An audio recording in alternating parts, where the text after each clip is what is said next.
माता की, भारत माता की, भारत माता की। हरि के ठिकाने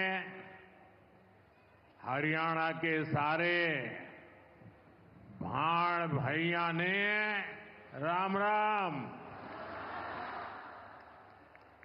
हरियाणा के राज्यपाल बंडारू दत्तात्रेय जी, यहां के लोकप्रिय और ऊर्जावान मुख्यमंत्री श्रीमान नायब सिंह जी, केंद्रीय मंत्रिमंडल के मेरे सहयोगी निर्मला सीतारमण जी और यहीं के संतान और यहीं के सांसद पूर्व मुख्यमंत्री और सरकार में मेरे साथी श्री मनोहर लाल जी, श्री कृष्णपाल जी, हरियाणा सरकार में मंत्री श्रुति जी, आरती जी, सांसदगण, विधायकगण, देश के अनेकों एलआईसी केंद्रों से जुड़े हुए सभी साथी और प्यारे भाई और बहनों, आज महिला सशक्तिकरण की दिशा में भारत एक और मजबूत कदम उठा रहा है। आज का दिन और भी वजहों से विशेष है। आज 9 तारीख है। शास्त्रों में 9 अंक को बहुत शुभ माना जाता है। 9 अंक 9 दुर्गा की 9 शक्तियों से जुड़ा है। हम सब साल में नवरात्र के 9 दिन शक्ति की उपासना करते हैं। आज का दिन भी नारी शक्ति की उपासना जैसा ही है। साथियों, आज 9 दिसंबर को ही संविधान सभा की पहली बैठक हुई थी। ऐसे समय में जब देश संविधान के 75 वर्ष का महोत्सव मना रहा है, 9 दिसंबर की ये तारीख हमें समानता की, विकास को सर्वस्पर्शी बनाने की प्रेरणा देती है। साथियों, विश्व को नीति और धर्म का ज्ञान देने वाली महान धरती पर आज के दिन आना और भी सुखद है। इस समय कुरुक्षेत्र में अंतर्राष्ट्रीय गीता जयंती महोत्सव भी चल रहा है। मैं गीता की इस धरती को प्रणाम करता हूं, नमन करता हूं। मैं पूरे हरियाणा को, यहां के देशभक्त लोगों को राम राम करता हूं। हरियाणा ने एक है तो सेफ है इस मंत्र को जिस तरह अपनाया, वो पूरे देश के लिए उदाहरण बना है। साथियों, हरियाणा से मेरा रिश्ता, मेरा लगाव किसी से छिपा नहीं है। आप सभी ने हम सभी को इतना आशीर्वाद दिया। लगातार तीसरी बार हरियाणा में भाजपा सरकार बनाई। इसके लिए मैं हरियाणा के हर परिवारजन का वंदन करता हूं। सैनी जी की नई सरकार को अभी कुछ हफ्ते ही हुए हैं वैसे तो, और उनकी प्रशंसा पूरे देश में हो रही है। सरकार बनने के तुरंत बाद जिस तरह यहां बिना खर्ची, बिना पर्ची के हजारों नौजवानों को पक्की नौकरियां मिली हैं, वो देश ने देखा है। अब यहां डबल इंजन की सरकार डबल रफ्तार से काम कर रही है। साथियों, चुनाव के दौरान आप सभी माताओं बहनों ने नारा दिया था, महारा हरियाणा, नॉन स्टॉप हरियाणा। उस नारे को हम सभी ने अपना संकल्प बना दिया है। उसी संकल्प के साथ मैं आज आप सबके दर्शन करने के लिए आया हूं और मैं देख रहा हूं जहां मेरी नजर पहुंच रही है, माताएं बहनें इतनी बड़ी तादाद में। साथियों, अब यहां देश की बहनों बेटियों को रोजगार देने वाली बीमा सखी योजना की शुरुआत की गई है। बेटियों को भी यहां बीमा सखी के प्रमाण पत्र दिए गए हैं। मैं देश की सभी बहनों को बहुत बहुत बधाई देता हूं। साथियों, कुछ साल पहले मुझे यहां पानीपत से बेटी बचाओ बेटी पढ़ाओ अभियान शुरू करने का सौभाग्य मिला था। इसका सकारात्मक प्रभाव हरियाणा के साथ साथ पूरे देश में हुआ। अकेले हरियाणा में ही बीते दशक में हजारों बेटियों का जीवन बचा है। अब 10 साल बाद इसी पानीपत की धरती से बहनों बेटियों के लिए बीमा सखी योजना का शुभारंभ हुआ है।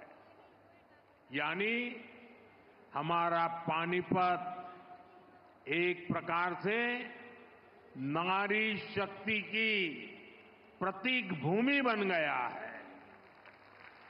साथियों, आज भारत साल 2047 तक विकसित होने के संकल्प के साथ चल रहा है।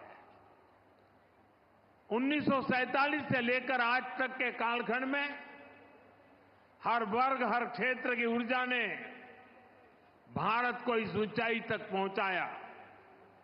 लेकिन 2047 के विकसित भारत के संकल्प की सिद्धि के लिए हमें ऊर्जा के ढेर सारे नए स्रोतों की जरूरत है। ऊर्जा का ऐसा ही एक स्रोत हमारा पूर्वी भारत है, हमारे भारत का नॉर्थ ईस्ट है, और ऊर्जा का ऐसा ही महत्वपूर्ण स्रोत है हमारे देश की नारी शक्ति, भारत की नारी शक्ति। भारत को विकसित बनाने के लिए हमें अतिरिक्त ऊर्जा, ये कोटि कोटि हमारी माताएं बहनें हैं, हमारी नारी शक्ति है, वही हमारी प्रेरणा की स्रोत रहने वाली है। आज जो ये महिला सेल्फ हेल्प ग्रुप है, बीमा सखी है, बैंक सखी है, कृषि सखी है, ये विकसित भारत का बहुत बड़ा आधार स्तंभ बनेगी। साथियों, नारी को सशक्त करने के लिए बहुत आवश्यक है कि उन्हें आगे बढ़ने के खूब अवसर मिले, उनके सामने से हर बाधा हटे। जब नारी को आगे बढ़ने का अवसर मिलता है तो वो देश के सामने अवसरों के नए द्वार खोल देती है। लंबे समय तक हमारे देश में ऐसे अनेक काम थे जो महिलाओं के लिए वर्जित थे। वहां महिलाएं काम कर ही नहीं सकती थी। भाजपा की हमारी सरकार ने बेटियों के सामने से हर बाधा को हटाने की ठानी। आज आप देखिए, सेना के अग्रिम मोर्चों में बेटियों की तैनाती हो रही है। हमारी बेटियां अब बड़ी संख्या में फाइटर पायलट बन रही है।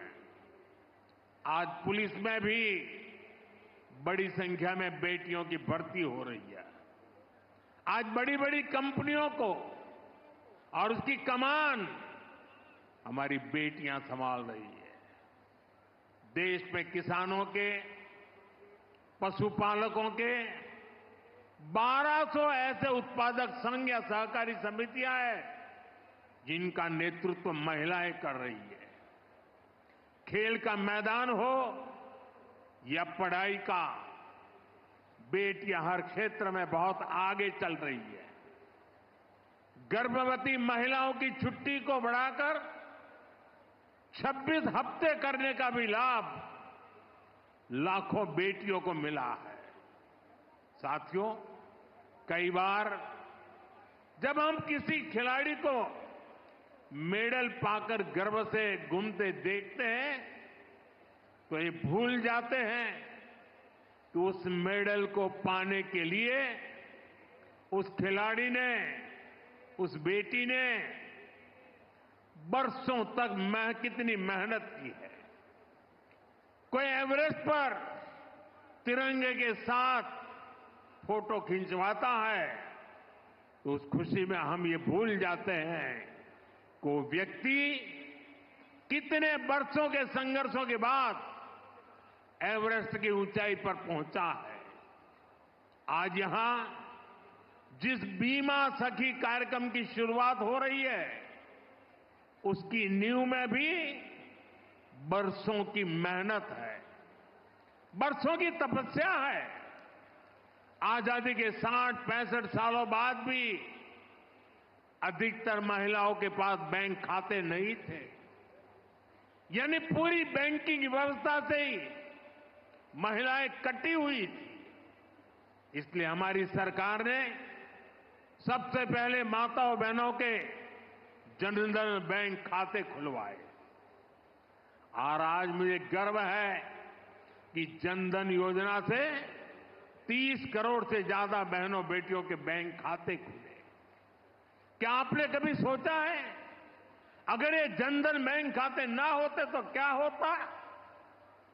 जनधन बैंक खाते ना होते तो गैस सब्सिडी के पैसे सीधे आपके खाते में न आते, कोरोना के समय मिलने वाली मदद न मिली होती, किसान कल्याण निधि के पैसे महिलाओं के खाते में जमा न हो पाते, बेटियों को ज्यादा ब्याज देने वाली सुकन्या समृद्धि योजना का लाभ मिलना मुश्किल होता, अपना घर बनाने के लिए पैसे बेटियों के खाते में सीधे ट्रांसफर न होते, रेहड़ी पटरी लगाने वाली बहनों के लिए बैंक के दरवाजे बंद ही रहते और मुद्रा योजना से करोड़ों बहनों को बिना गारंटी का लोन भी मिलना मुश्किल होता। महिलाओं के पास अपने बैंक खाते थे, इसलिए वो मुद्रा लोन ले पाई, पहली बार अपने मन का काम शुरू कर पाई। साथियों, गांव-गांव में बैंकिंग सुविधाएं पहुंचाने में हमारी बहनों ने ही बड़ी भूमिका निभाई है।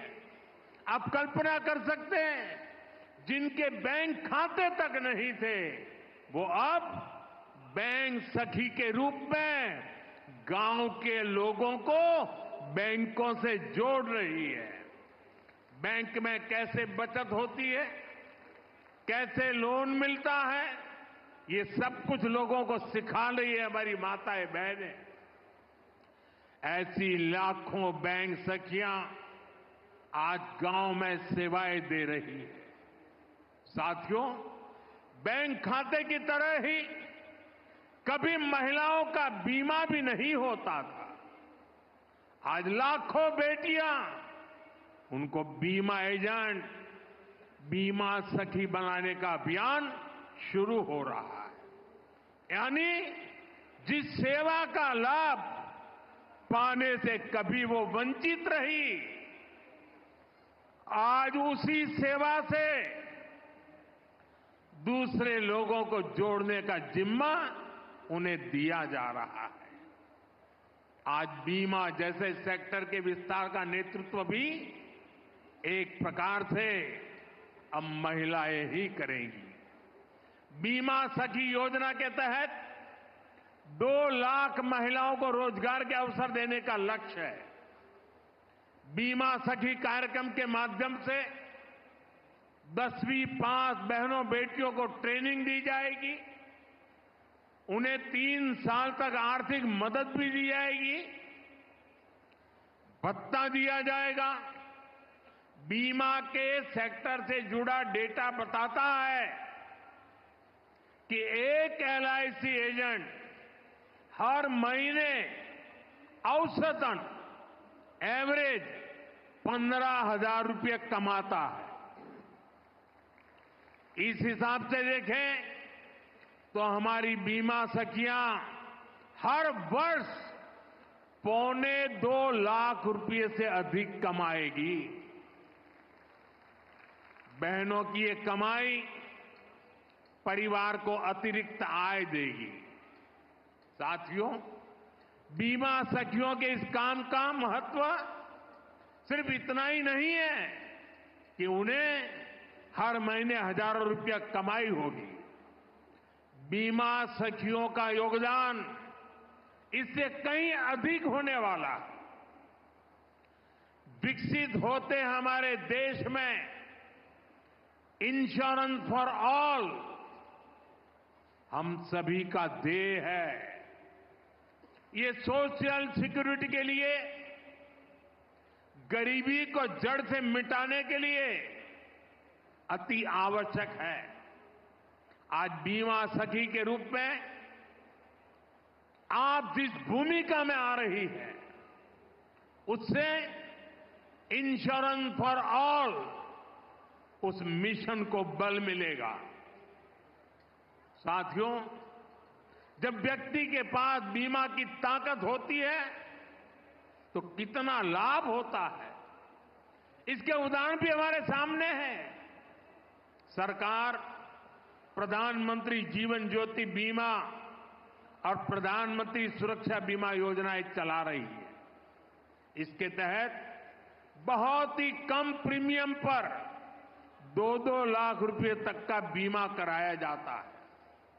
देश के 20 करोड़ से ज्यादा लोग जो कभी बीमा के बारे में सोच भी नहीं सकते थे, उनका बीमा हुआ है। इन दोनों योजनाओं के तहत अभी तक करीब 20,000 करोड़ रुपए की क्लेम राशि दी जा चुकी है। आप कल्पना कीजिए, किसी का एक्सीडेंट हुआ, किसी ने अपने स्वजन को खोया, उस मुश्किल परिस्थिति में ये 2 लाख रुपए कितने काम आए होंगे। यानी बीमा सखियां देश के अनेक परिवारों को सामाजिक सुरक्षा का कवच देने जा रही है, पुण्य का काम करने जा रही है। साथियों, भारत में पिछले 10 साल में ग्रामीण महिलाओं के लिए जो क्रांतिकारी नीतियां बनी, जो निर्णय लिए हैं, वो वाकई स्टडी का विषय है। बीमा सखी, बैंक सखी, कृषि सखी, पशु सखी, ड्रोन दीदी, लखपति दीदी, ये नाम भले ही बड़े सहज से लगते हो, सामान्य लगते हो, लेकिन ये भारत का भाग्य बदल रहे हैं। खास तौर पर भारत का सेल्फ हेल्प ग्रुप अभियान महिला सशक्तिकरण की ऐसी गाथा है जिसे इतिहास में स्वर्ण अक्षरों में लिखा जाएगा। हमने महिला सेल्फ हेल्प ग्रुप को ग्रामीण अर्थव्यवस्था में परिवर्तन लाने का बड़ा माध्यम बनाया। आज देश भर की 10 करोड़ बहनें सेल्फ हेल्प ग्रुप से जुड़ी हैं। उनसे जुड़कर महिलाओं की कमाई हो रही है। बीते 10 साल में हमने सेल्फ हेल्प ग्रुप की महिलाओं को 8 लाख करोड़ रुपए से ज्यादा की मदद दी है। साथियों, मैं देश भर में सेल्फ हेल्प ग्रुप से जुड़ी बहनों से भी कहूंगा, आपकी भूमिका असाधारण है, आपका योगदान बहुत बड़ा है। आप सभी भारत को दुनिया की तीसरी बड़ी आर्थिक ताकत बनाने के लिए काम कर रही है। इसमें हर समाज, हर वर्ग, हर परिवार की बहनें जुड़ी हैं। इसमें सबको अवसर मिल रहे हैं। यानी सेल्फ हेल्प ग्रुप का ये आंदोलन सामाजिक समरसता को, सामाजिक न्याय को भी सशक्त कर रहा है। हमारे यहां कहा जाता है कि एक बेटी पढ़ती है तो 2 परिवार पढ़ते हैं। वैसे ही सेल्फ हेल्प ग्रुप से सिर्फ एक महिला की आय बढ़ती है, इतना ही नहीं है। इससे एक परिवार का आत्मविश्वास बढ़ता है, पूरे गांव का आत्मविश्वास बढ़ता है। इतना काम, इतना बड़ा काम आप सभी कर रहे हैं। साथियों, मैंने लाल किले से 3 करोड़ लखपति दीदी बनाने की भी घोषणा की है। अभी तक देश भर में 1 करोड़ 15 लाख से अधिक लखपति दीदी बन चुकी है। ये बहनें हर साल 1 लाख रुपए से अधिक की कमाई करने लगी है। सरकार की नमो ड्रोन दीदी योजना से भी लखपति दीदी अभियान को बल मिल रहा है। हरियाणा में तो नमो ड्रोन दीदी की बहुत चर्चा है। हरियाणा चुनाव के दौरान मैंने कुछ बहनों के इंटरव्यू पढ़े थे। उसमें एक बहन ने बताया कि कैसे उसने ड्रोन पायलट की ट्रेनिंग ली, उनके ग्रुप को ड्रोन मिला। उस बहन ने बताया पिछले खरीफ सीजन में उनको ड्रोन से स्प्रे करने का काम मिला। उन्होंने लगभग 800 एकड़ खेती में ड्रोन से स्प्रे दवा का छिड़काव किया। आप जानती हैं उनको इससे कितना पैसा मिला? इससे उनको 3 लाख रुपए की कमाई हुई। यानी एक सीजन में ही लाखों की कमाई हो रही है। इस योजना से ही खेती और बहनों का जीवन दोनों बदल रहा है। साथियों, आज देश में आधुनिक खेती, प्राकृतिक खेती, नेचुरल फार्मिंग, इसके बारे में जागरूकता बढ़ाने के लिए हजारों कृषि सखियों को ट्रेनिंग दी जा रही है। करीब 70,000 कृषि सखियों को सर्टिफिकेट मिल भी चुका है। ये कृषि सखियां भी हर वर्ष 60,000 रुपये से अधिक कमाने का सामर्थ्य रखती है। ऐसे ही 1.25 लाख से अधिक पशु सखियां आज पशुपालन को लेकर जागरूकता अभियान का हिस्सा बनी। कृषि सखी, पशु सखी, ये भी सिर्फ रोजगार का माध्यम नहीं है, आप सभी मानवता की भी बहुत बड़ी सेवा कर रही है। जैसे मरीज को नई जिंदगी देने में नर्स का बहुत बड़ा योगदान होता है, वैसे ही हमारी कृषि सखियां आने वाली पीढ़ियों के लिए धरती माता को बचाने का काम कर रही है। ये प्राकृतिक खेती के लिए जागरूकता फैलाकर मिट्टी की, हमारे किसानों की, धरती माता की सेवा कर रही है। इसी प्रकार हमारी पशु सखियां भी पशुओं की सेवा से मानव सेवा का बहुत पुण्य काम कमा रही है। साथियों, हर चीज को राजनीति के वोट बैंक को उस तराजू पर तोलने वाले लोग आजकल बहुत हैरान परेशान हैं। उनको समझ ही नहीं आ रहा है कि चुनाव दर चुनाव मोदी के खाते में माताओं, बहनों, बेटियों का आशीर्वाद बढ़ता ही क्यों जा रहा है। जिन लोगों ने माताओं, बहनों को सिर्फ वोट बैंक समझा और चुनाव के समय घोषणाएं करने की ही राजनीति की, वो इस मजबूत रिश्ते को समझ भी नहीं पाएंगे।